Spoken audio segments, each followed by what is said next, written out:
Good evening, ladies and gentlemen. So we are going to be going through the solving method for quadratics known as completing the square. For you, this is probably a brand new idea. So we are going to go through this rather slowly. We're going to have 4 videos for this lesson. The first video will simply introduce the idea, show, I believe, 3 examples. Then we will have an additional video with, I believe, 4 additional basic examples. Then we'll have a third video which discusses what to do in a more advanced situation. And then fourth and finally, we'll show the connection between completing the square and the quadratic formula. So here on the first page, what I'm going to do is I'm going to write out the steps in words for completing the square, and I'm going to color code them with this example, x squared minus 12x plus 4 equals 0. So we're going to solve that by completing the square. Step 1 in this process is to rewrite the equation in the form x squared plus bx equals c. In other words, we need to move this 4 to the right side of the equation. We want the 2 terms that have x's in them to be on one side of the equation, and we want the numeric term to be on the other. Now notice how much space I am leaving between the 12x and the negative 4. This is because the second step is to insert our blanks. There are a total of 3 blanks we're going to insert, because what we're going to do, the reason that this is called completing the square, is we are going to add some number here on the left side of the equation in this red blank that would turn this trinomial into a factorable trinomial where both binomial factors are the same binomial. In other words, we'll be able to write it as x plus or minus something squared. Okay? X plus or minus something squared. And I actually want a little bit more room than that, so I'm going to write that a little bit. There we go. X plus or minus something squared. So we have a second blank on the next row, and it will inherit a sign based on the b value. That's why I'm not putting a sign here. Whatever we do to one side of that top equation, we are also going to have to do to the other side. So we insert 3 blanks, 2 on the main line and 1 on the line below. Our next step then is to divide the b value by 2, and we're going to write that value in the bottom blank. Okay, so if we look at our example here, our b value is negative 12.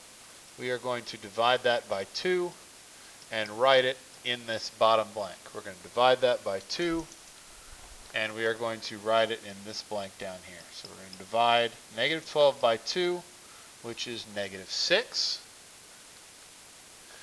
And then to figure out what that value actually is, we are going to square the bottom blank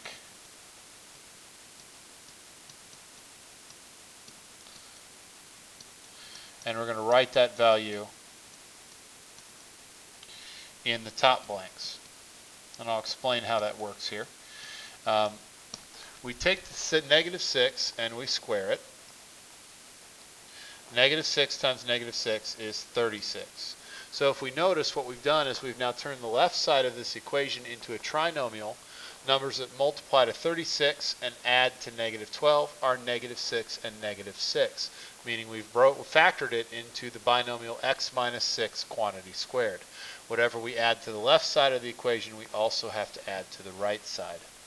So a 36 will go on the right side simply to keep the equation balanced. Our next step is we are going to combine like terms.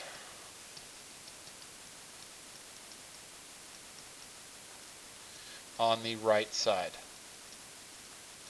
And if you notice, I'm color coding each step in the order that so we're going to add these 2 together, which is 32. Once we do that, our next step is to take the square root of each side.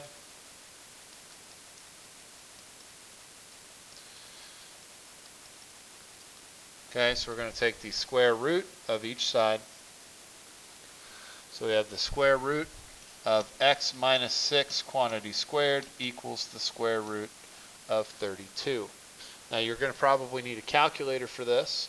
On the left side, the squared and the square root will cancel each other out, leaving x minus 6.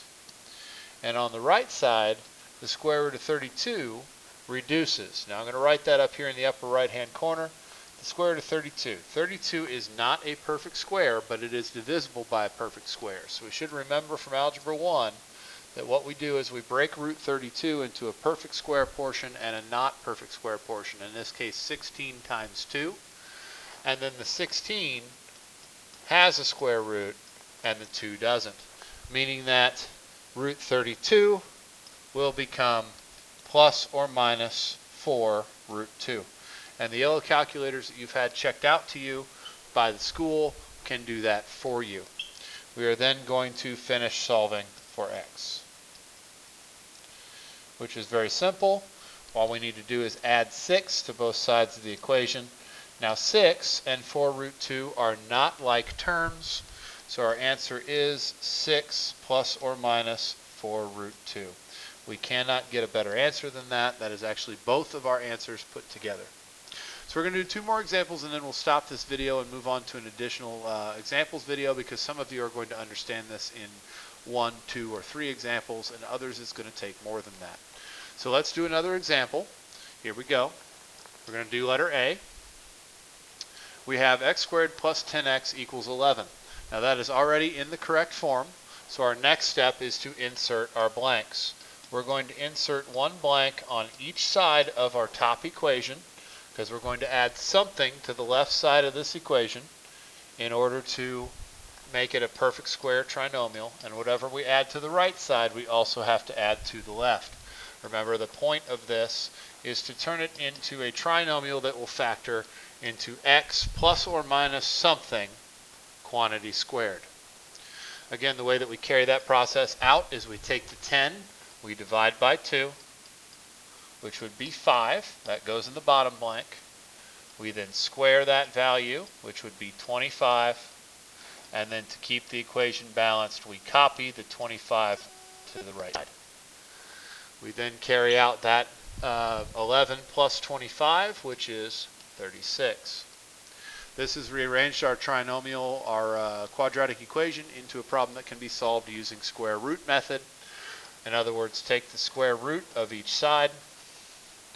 So we have the square root of quantity x plus 5 squared equals the square root of 36. That would be x plus 5 on the left side, because the squared and the square root cancel each other out, and plus or minus 6 on the right side, because the square root of 36 is 6. Final solving step is to subtract 5 from each side, which gives us x equals 5 plus or minus 6. Now 5 and 6 are values that can actually be combined. So we have 2 different answers here, 5 plus 6, 5 plus 6, and 5 minus 6, 5 minus 6. So we do that, we separate it out into 2 separate answers, giving us x equals 11 for one solution and x equals -1 for the other solution.